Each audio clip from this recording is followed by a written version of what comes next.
السلام علیکم ناظرین، محفل رنگ و خیال و خوشبو کے ساتھ میں بیکل حاضر خدمت ہوں۔ آج میں جس حوالے سے کچھ بات کرنا چاہتا ہوں وہ ہے اقبال اور میں۔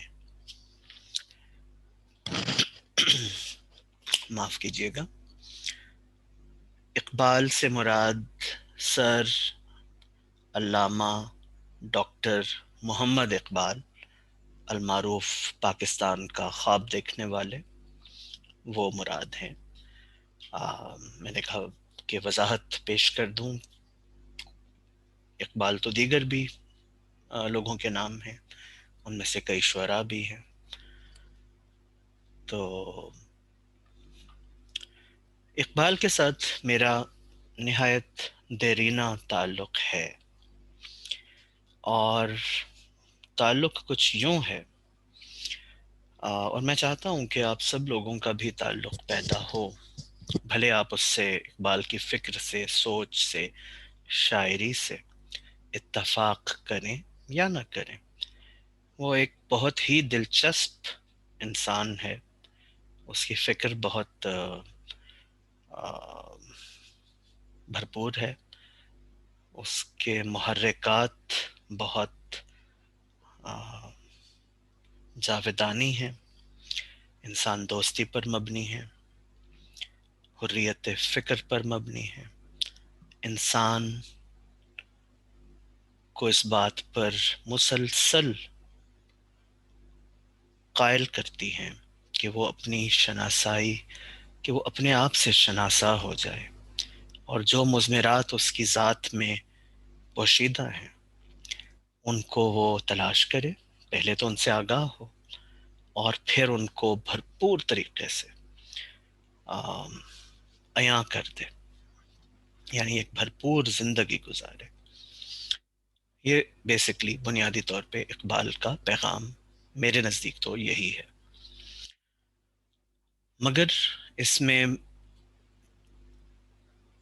بہت سے پہلو آتے ہیں، تو میں فکر اقبال کے تمام پہلوؤں کا تو احاطہ ایک چھوٹی سی نشست میں نہیں کر سکتا، نہ ہی فکری طور پر یا محققانہ طور پر میں اس قابل ہوں کہ اس کا ایک جائزہ بھی پیش کر سکوں۔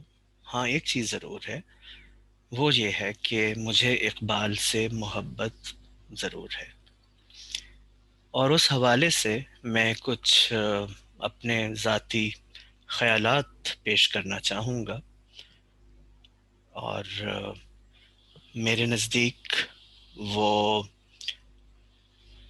کافی دلچسپ ہوں گے۔ اس حوالے سے جو سب سے پہلی چیز ہے وہ یہ ہے کہ میں اپنے بچپنے سے اقبال سے شناسا ہوں، اور شناسا کچھ یوں ہوں کہ والدین نے اس بات کا خاص خیال رکھا ہے اپنی تربیت میں کہ اقبال سے، اقبال کے پیغام سے مجھے بھی، اپنے دیگر بچوں کو بھی روشناس کرایا جائے۔ میرے والدین کو بھی اقبال سے محبت ہے، بالخصوص میرے والد صاحب کو بہت زیادہ محبت ہے، اور محبت آپ کو پتہ ہے بانٹنے سے بڑھتی ہے، اور اگر ایک حسین شے ہو، اس کے حسن کے اوپر سے آپ اگر پردے ہٹائیں یا کسی عاشق کی توجہ ہی اس طرف دلا دیں، تو حسن کی حیت ایسی ہے کہ ہر کوئی اس کے عشق میں گرفتار ہو جاتا ہے۔ تو ایسا ہی میرے ساتھ بھی ہوا، تو لب پہ آتی ہے دعا بن کے تمنا میری، زندگی شمع کی صورت ہو خدایا میری. یہ معروف کلام ہے بچے کی دعا. آم، اقبال کے شروع کے جو اشعار جن سے میں بچپن میں روشناس ہوا ان میں سے یہ بھی ہے. اور اوائل عمر میں ہی اقبال کا دیگر کلام بھی سننے کو ملا، پڑھنے کو ملا، اس کی شوق ہوا.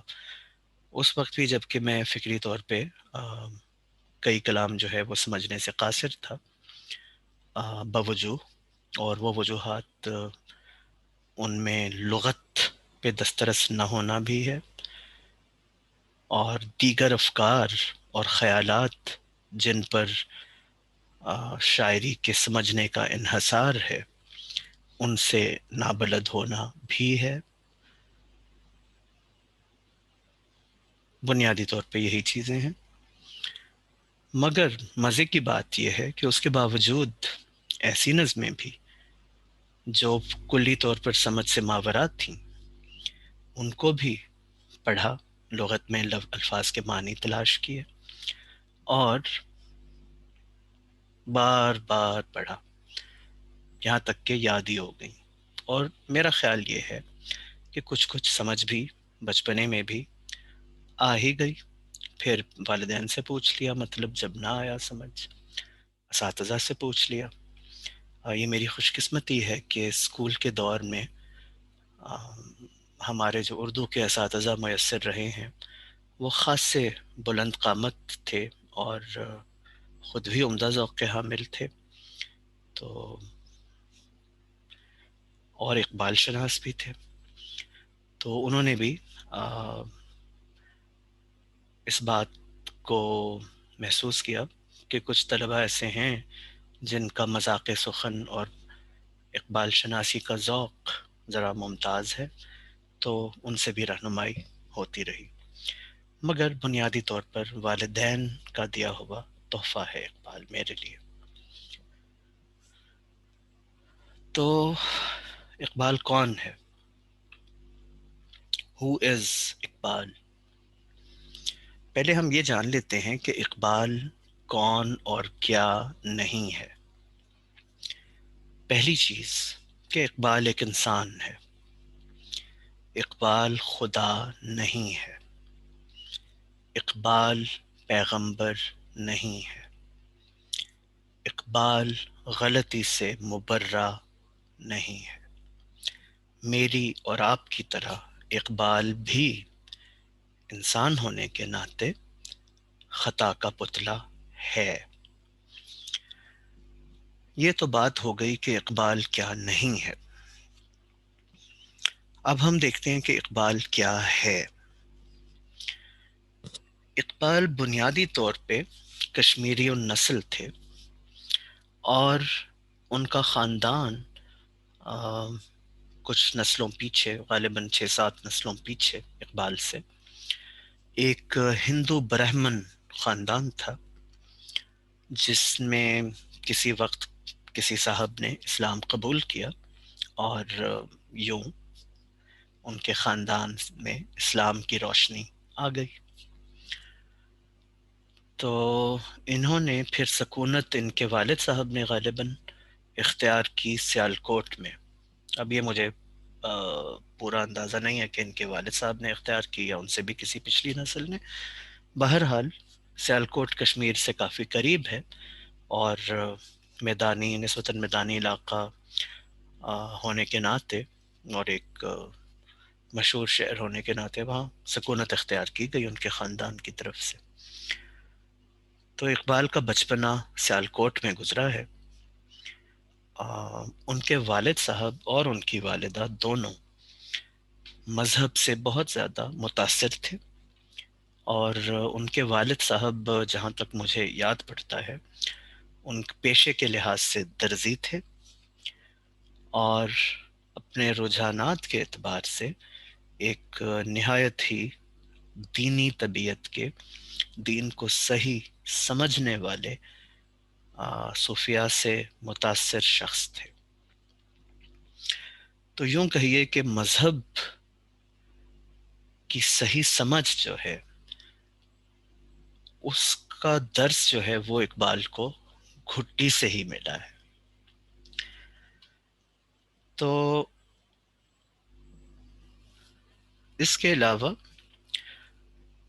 ان کا بچپن اسکول جو ہے وہ بھی سیالکوٹ میں تھا، جہاں تک مجھے یاد پڑتا ہے مرے کالج تھا شاید، اس طرح کا کوئی نام تھا۔ مگر اس کے علاوہ ان کی جو تعلیم و تربیت ہے وہ دیگر اساتذہ نے بھی کی ہے، جس میں ایک نمایاں نام سیالکوٹ میں ہی مقیم مولوی میر حسن صاحب تھے، جن کے پاس اقبال جن کے مدرسے میں پڑھنے جایا کرتے تھے۔ تو اس جو درس گاہ ہے مولوی میر حسن صاحب کی، اس میں علوم و فنون، ادب، عربی، مذہب، شخصی توجہ، تربیت، یہ سب چیزیں میسر رہیں۔ اور میر حسن صاحب نے بھی جوہر شناس انسان تھے، تو انہیں بھی یہ ادراک تھا کہ یہ جو بچہ ہے، یہ جو طالب علم ہے، یہ خاصا نمایاں ہے اور یہ اعلیٰ صلاحیات کا حامل ہے۔ انہوں نے بھی توجہ کما حقہ دی اقبال کو۔ اس کے بعد اقبال جو ہیں وہ اپنی اعلیٰ تعلیم کے لیے لاہور آ گئے، اور گورنمنٹ کالج لاہور، جو کہ اب گورنمنٹ کالج یونیورسٹی کا درجہ رکھتا ہے، وہاں انہوں نے تعلیم حاصل کی۔ جہاں تک مجھے یاد پڑتا ہے بی اے اور ایم اے کیا، اور کس چیز میں کیا، میرا خیال ہے میجرز جسے کہتے ہیں وہ تو شاید فلسفہ ہی تھا، کم از کم ماسٹرز میں تو ایم اے میں تو فلسفہ ہی تھا، اتنا تو مجھے یاد پڑتا ہے۔ دیگر مضامین بھی پڑھے ہوں گے، مگر ان کا رجحان جو ہے وہ فلسفے کی طرف رہا۔ گورنمنٹ کالج لاہور میں انہیں بہت قابل اساتذہ میسر آئے، جنہوں نے ان کے جو تشنگی علم ہے اقبال کی، اس کو سیراب بھی کیا اور اس تشنگی کو بڑھایا بھی، کہ علم کے جو نئے پہلو ہیں، جو علم کے نئے دریچے ہیں، ان کی جو گہرائی ہے، اس کی طرف اقبال کی توجہ ہوئی۔ ان اساتذہ میں ایک ممتاز نام پروفیسر آرنولڈ کا ہے۔ یہ پروفیسر صاحب برٹش تھے اور گورنمنٹ کالج لاہور کی فیکلٹی کا حصہ تھے۔ اقبال کو پروفیسر آرنولڈ سے اور پروفیسر آرنولڈ کو اقبال سے خاصی محبت تھی، اور قدر شناس تھے دونوں ایک دوسرے کے۔ جہاں تک مجھے یاد پڑتا ہے، پروفیسر آرنولڈ جب رخصت ہوئے واپس انگلینڈ، تو یونیورسٹی آف کیمبرج میں تدریس و تحقیق کا کام سنبھالا، اور اقبال نے بھی پھر اعلیٰ تعلیم حاصل کرنے کے لیے، یعنی پی ایچ ڈی کرنے کے لیے یونیورسٹی آف کیمبرج میں داخلہ لیا، کچھ عرصہ رہے ادھر۔ پروفیسر آرنولڈ سے بھی میرے خیال سے ان کی ملاقاتیں رہیں، مگر اس کے بعد اقبال غالباً وہاں خوش نہیں تھے، نہ جانے کیا وجہ ہوگی، اور انہوں نے بہرحال اس دوران لنکنز ان سے غالباً بار ایٹ لا بھی پاس کی، یعنی وکالت کی ڈگری بھی لے لی، مگر ان کا بنیادی رجحان جو ہے وہ فلسفے کی طرف رہا۔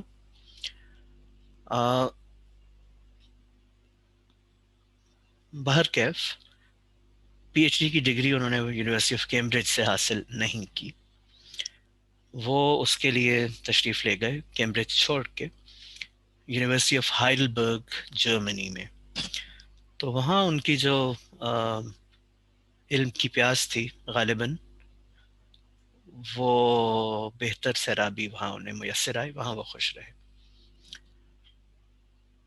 یونیورسٹی آف ہائیڈلبرگ جو ہے یہ یورپ کی ایک قدیم اور نہایت معتبر درسگاہ ہے، اور ویسے تو کیمبرج بھی ہے، اب واللہ عالم کیوں اقبال کو وہ پسند نہیں آئی جگہ، اتنی پسند نہیں آئی کہ انہوں نے پی ایچ ڈی وہاں سے کرنا مناسب سمجھا۔ تو بہرحال یونیورسٹی آف ہائیڈلبرگ سے پی ایچ ڈی انہوں نے مکمل کی. ان کا جو تحقیقی مقالہ تھا پی ایچ ڈی کا، وہ اس کا عنوان تھا the development of meta physics in Persia. یعنی اردو میں اس کا ترجمہ یوں ہو سکتا ہے کہ فارس میں مابعد الطبیعیات کی تشکیل. تو میں نے تھوڑا بہت پڑھا ہے، وہ نہایت دلچسپ ہے، پورا نہیں پڑھا. تو یوں ہے جی کہ پھر اقبال کچھ عرصے بعد واپس ہندوستان آ گئے، اور غالباً گورنمنٹ کالج میں ہی تدریس کے فرائض بھی کچھ عرصہ سر انجام دیے، وکالت بطور پیشہ اختیار کی. تو یہ تو تمام وہ ہیں پہلو.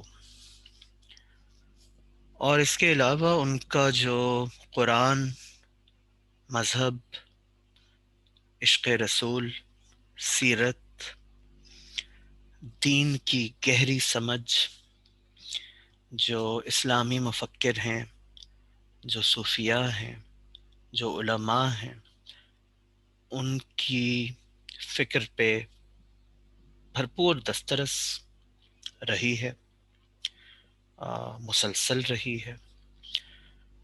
اور ان کو صوفیاء، علماء، دیندار لوگوں کا ساتھ بھی رہا ہے.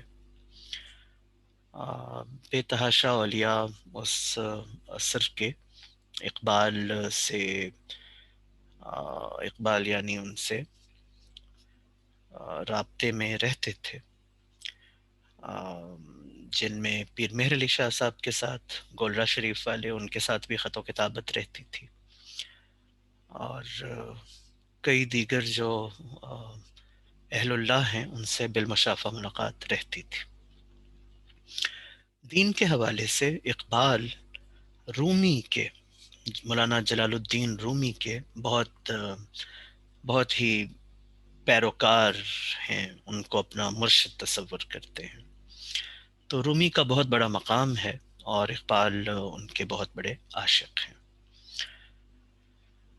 اور اقبال بہت بڑے عاشق رسول بھی ہیں.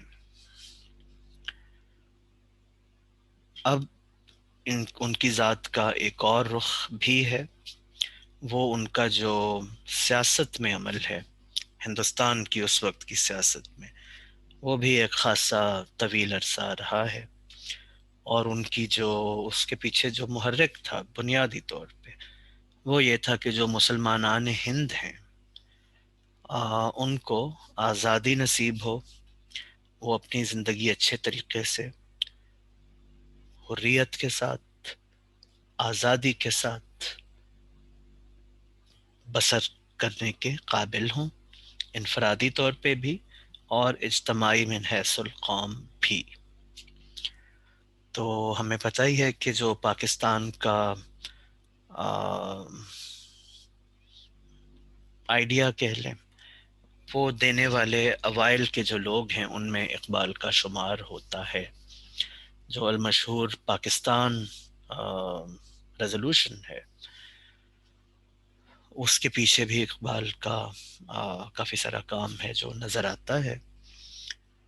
اور اقبال نے اس کے خد و خال جو ہیں، جو ہمیں پاکستان ریزولوشن کی صورت میں اقبال کی وفات کے بعد 1940 میں نظر آتے ہیں، وہ اس کے خد و خال اقبال کا جو خطبہ الہ آباد ہے، آل انڈیا مسلم لیگ کا پریزیڈنشل ایڈریس، یعنی صدارتی خطبہ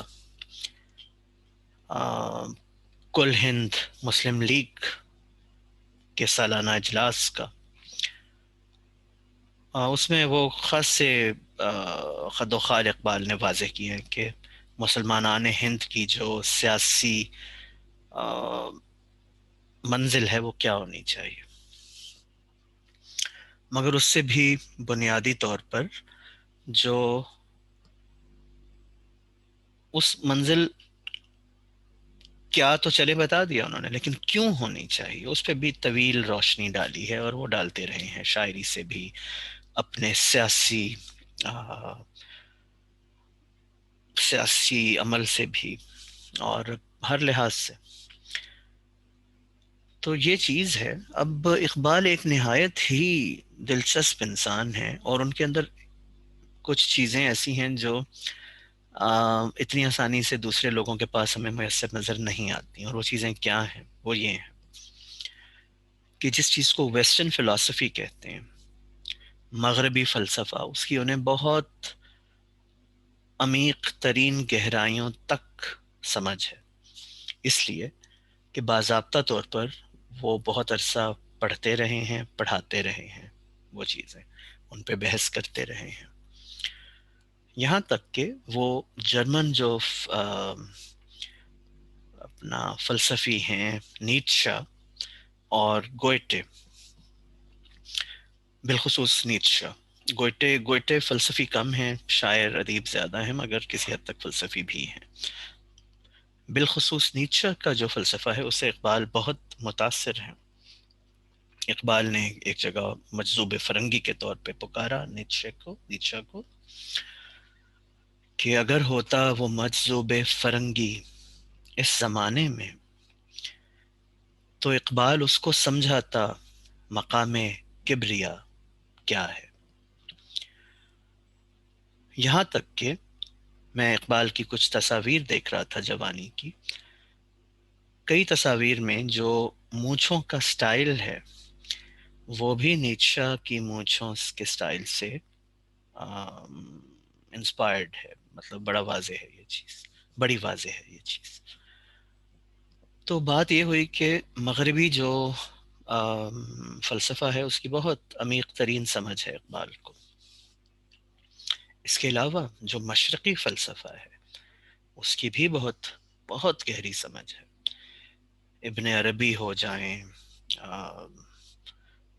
ابن رشد ہو جائیں جو اسلامک یہ فلسفی ہیں، غزالی ہو جائیں، دیگر لوگ ہو جائیں، ان کی بھی بہت گہری سمجھ ہے. اور جو ایک عشق کا جذبہ ہوتا ہے، جو اہل عشق کے پاس ہوتا ہے، اہل اللہ کے پاس ہوتا ہے، اس کیفیت کی بھی نہ صرف سمجھ ہے بلکہ اس کیفیت میں اقبال خاصے مبتلا رہے ہوئے ہیں. اٹ از این ایکسپیرئنس، یہ ایک واردات ہوتی ہے. تو بات یہ ہے کہ یہ جو پورا اور پھر ایک سیاسی بہت ہی متحرک سیاسی کارکن اور لیڈر کے طور پر بھی انہوں نے بہت بہت عمل کیا ہے. تو یہ تمام چیزیں ایک شخصیت میں یکجا جب ہوتی ہیں تو وہ اقبال نمودار ہوتا ہے. تو اقبال اس حوالے سے بہت ہی دلچسپ انسان ہے، اور اس کو سمجھنا، ایک سمجھنے کی کوشش کرنا بذات خود آدمی کے اپنے علمی معیار کو، ادبی محاسن کو، فلسفے کی سمجھ کو، مذہب کی سمجھ کو، انسانی رجحانات کی سمجھ کو، انسان کے اندر جو مضمر پوشیدہ امکانات ہیں ان کو نمایاں کیسے کرنا ہے، اس چیز کی سمجھ کو، اس سب کے لیے اقبال کو آپ سمجھیں تو یہ سب چیزیں بھی سمجھ آنے لگ جاتی ہیں. بھلے میں پھر اس بات کی تکرار کروں گا، بھلے آپ اقبال کی فکر کے کچھ یا تمام پہلو سے ہی اتفاق کریں یا نہ کریں، اس کو جاننا ایک بہت جسے کہتے ہیں نا نفع بخش کاوش ہے. اس حوالے سے اقبال کو جاننا بہت ضروری ہے. تو باقی آخری بات، میں اقبال کی بطور شاعر بھی، شعر پہ، اردو شاعری پہ ان کی بہت بھرپور دسترس ہے، اور نہایت ہی خوبصورت شاعری کی ہے انہوں نے. یہ تو ایک پہلو ہے ہی. فارسی میں بھی ایسا ہے. اقبال کا جو فارسی کلام ہے وہ فارسی جن جگہوں پہ بولی جاتی ہے، سمجھی جاتی ہے، وہاں پر بہت شوق سے پڑھا جاتا ہے، سنایا جاتا ہے، سمجھا جاتا ہے.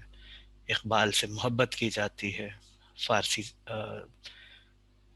جن جگہوں پہ بولی جاتی ہے وہاں پر، ایران میں، دیگر جگہوں پر بھی. تو یہ تمام وہ عوامل ہیں جو انسان کو کم از کم مجھے مجبور کرتے ہیں کہ میں اقبال شناسہ ہوں، مسلسل ہوتا رہوں. اور اگر آپ بھی ہوں تو آپ کو اس سے فائدہ ہی ملے گا. تو اب ایسا ہے جی کہ جاتے جاتے میں اقبال کی جو ایک کتاب ہے بانگ درا، اس سے کچھ سنانا چاہوں گا.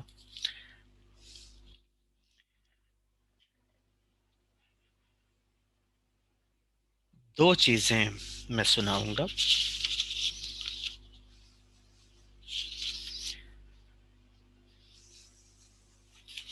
ایک نظم ہے، اس کا عنوان ہے دل. قصہ دار و رسن بازی طفلانہ دل، التجائے ارنی سرخی افسانہ دل. ارنی یعنی میں آپ کو دیکھنا چاہتا ہوں. حضرت موسیٰ علیہ السلام نے جو کہا کہ اقبال کی جو دل کی خواہش ہے وہ یہی ہے. یا رب اس ساغر لبریز کی میں کیا ہوگی، زیادہ ملک بقا ہے خط پیمانہ دل. واہ. ابر رحمت تھا، ابر رحمت تھا کہ تھی عشق کی بجلی. یا رب جل گئی مزرع، جل گئی مزرع ہستی تو اگا دانہ دل. واہ. کہہ رہے ہیں کہ یا رب یہ عشق کی جو بجلی تھی یہ کیا تھا، یہ رحمت تھی یا بجلی تھی، یہ عذاب تھا، کیا تھا؟ یہ تو ابر رحمت تھی جو عشق کی بجلی بن کے گونج کے مجھے خاک کر گئی. کیوں؟ اس لیے کہ جو کھیتی تھی میری زندگی کی، مزرعہ ہستی، وہ عشق کی بجلی گرنے سے وہ کھیتی ساری جل گئی، خاک ہو گئی، یعنی میری جو ذات ہے. مگر اس سے مجھے فائدہ یہ ہوا کہ میرا جو دل کا دانہ ہے وہ اگنا شروع ہو گیا. یعنی میری جو دل کی دنیا ہے وہ بیدار ہو گئی، وہ خوابیدہ تھی. اسی لیے وہ جو کہنے کو عشق کی بجلی نے جلا ڈالا مجھے، وہ میرا فائدہ ہی ہوا. وہ تو ابر رحمت نکلا، میرا دل برآمد ہو گیا اس سے.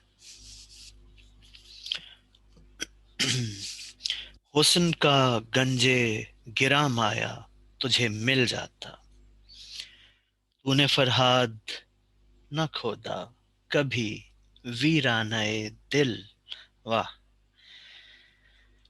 جو مشہور فرہاد کی شیریں فرہاد کی داستان ہے، جس میں فرہاد وہ تیشہ لے کے کھدائی کرتا ہے، وہ شیریں کا باپ جو ہے وہ اس کو کہتا ہے کہ جی یہاں سے بناؤ. تو وہ حسن کے پیچھے یہ ساری کارروائی کی، اور حسن شیریں تھی، شیریں کا عاشق تھا. اقبال کہتا ہے کہ جی جو خزانہ ہے بیش قیمت حسن کا، وہ فرہاد تجھے مل جانا تھا، تو غلط جگہ کھدائی کر رہا تھا. تو اپنے دل میں کھودتا، اپنے دل میں کھودتا، اپنے آپ کو جاننے کی کوشش کرتا. یہ خوبصورت طریقے سے بات بتائی ہے کہ اپنے، ایک اور جگہ کہا ہے نا اقبال نے کہ اپنے من میں ڈوب کر پا جا سراغ زندگی، تو اگر میرا نہیں بنتا نہ بن، اپنا تو بن. عرش کا ہے کبھی کعبہ کا ہے دھوکا اس پر، اس کی منزل ہے الہی میرا کاشانہ دل.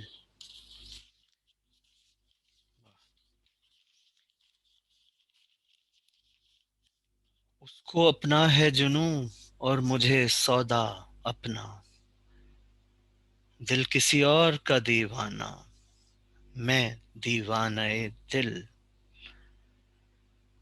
واہ. تو سمجھتا نہیں ہے زاہد ناداں اس کو، رشک صد سجدہ ہے ایک لغزش مستانہ دل. آہا. واہ. خاک کے ڈھیر کو اکسیر بنا دیتی ہے، وہ اثر رکھتی ہے خاکستر پروانہ دل. آہا. عشق کے دام میں پھنس کر یہ رہا ہوتا ہے. دام میں یعنی ش- شکنجے میں پھنس کے تو کوئی چیز عموماً رہا نہیں ہوتی نا، قید کے لیے استعمال کیا جاتا ہے. مگر یہاں ہم کہہ رہے ہیں کہ عشق وہ ایسا دام ہے کہ اس میں گرفتار ہو جائے دل تو رہا ہو جاتا ہے. عشق کے دام میں پھنس کر یہ رہا ہوتا ہے، برق گرتی ہے تو یہ نخل ہرا ہوتا ہے. واہ. تو بہت ہی خوبصورت یہ تھی جی. اور ایک کوئی چیز اور سنا دیتا ہوں. ایک اور چیز سناتا ہوں پھر اس کا اختتام کرتا ہوں.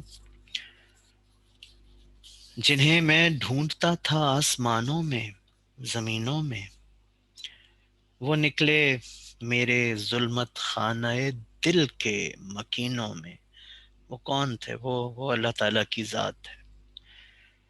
حقیقت اپنی آنکھوں پر نمایاں جب ہوئی اپنی، حقیقت اپنی آنکھوں پر نمایاں جب ہوئی اپنی، مکان نکلا ہمارے خانہ دل کے مکینوں میں. آہا. اگر کچھ آشنا ہوتا مذاق جب سائی سے، تو سنگ آستان کعبہ جا ملتا جبینوں میں. واہ. کبھی اپنا بھی نظارہ کیا ہے تو نے اے مجنوں، کہ لیلا کی طرح تو خود بھی ہے محمل نشینوں میں. لیلا کے پیچھے نہ بھاگتے پھرو مجنوں صاحب، تم خود بھی تو ایک چیز ہو. تم خود بھی تو ایک چیز ہو، اپنا نظارہ بھی کرو. اے انسان، اپنے مضمر امکانات کو بھی تو کھوجو. واہ.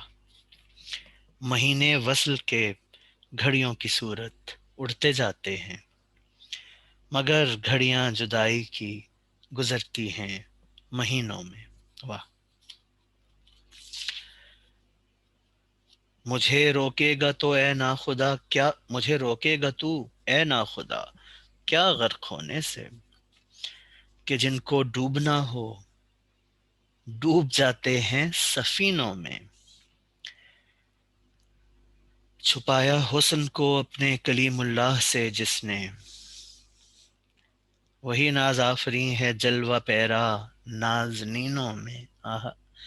کہ اللہ تعالیٰ نے موسیٰ علیہ السلام کو اپنا پورا جلوہ نہیں دکھایا. وہ یہی کہا تھا نا کہ ادھر وہ پہاڑ کی طرف رخ کریں، ادھر اللہ تعالیٰ اپنی تجلی کرے گا. تو وہ پہاڑ ریزہ ریزہ ہو گیا. تو اقبال کہتے ہیں کہ اللہ تعالیٰ نے کی حکمت تھی، وہ نہیں دکھانا چاہتے تھے اپنا کلی جلوہ. مگر وہی ہستی اللہ کی جو ہے وہ آپ خوبصورت انسانوں کے چہروں میں دیکھ سکتے ہیں، اگر آپ کے پاس دیکھنے والی آنکھ ہو تو. جلا سکتی ہے شمع کشتہ کو موج نفس ان کی. الہی کیا چھپا ہوتا ہے اہل دن کے، اہل دل کے سینوں میں. کہ جو بجھی ہوئی شمع ہوتی ہے نا، اس کو ان کا جو نفس ہے، سانس ہے، ان کی موجودگی ہے، ان کی توجہ ہے، وہ واپس جلا سکتی ہے. یا اللہ، یہ اہل دل جو ہیں، اہل اللہ جو ہیں، یہ کچھ جو لوگ ہیں، یہ ان کے سینوں میں آخر ایسا کیا ہے کہ ان کے پاس جائیں تو ان کی بات سنیں، تو ان کو دیکھیں تو ان کی توجہ مل جائے، تو آپ کی ذات کی جو بجھی ہوئی چنگاری ہے، جو شمع ہے، وہ پھر سے جل اٹھتی ہے. تمنا درد دل کی ہو تو کر خدمت فقیروں کی، نہیں ملتا یہ گوہر بادشاہوں کے خزینوں میں.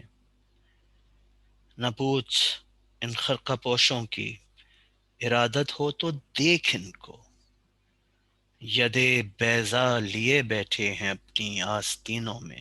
کہ یہ وہ لوگ ہیں اہل اللہ جو ید بیضا جو ہاتھ سفید ہو جاتا تھا، حضرت موسیٰ علیہ السلام کی کرامت تھی. تو یہ مثال کے طور پہ اقبال نے کہا ہے کہ یہ لوگ ایسے ہیں کہ یہ ان کرامتیں بھی ان سے ان کے لیے ارزاں ہیں، لیکن ان کا پوچھو نہیں، دیکھو ان کو، جا کے ان کی محفل میں بیٹھو، ملو، بات کرو، ان کی توجہ کے طالب ہو، یا ان کی کہی ہوئی بات پڑھو، سنو. ترستی ہے نگاہ نارسا جس کے نظارے کو، وہ رونق انجمن کی ہے انہی خلوت گزینوں میں. کہ جو نگاہ جس نظارے کو دیکھنا چاہتی ہے مگر نگاہ نارسا ہے، اس کو وہ میسر نہیں آتا نظارہ.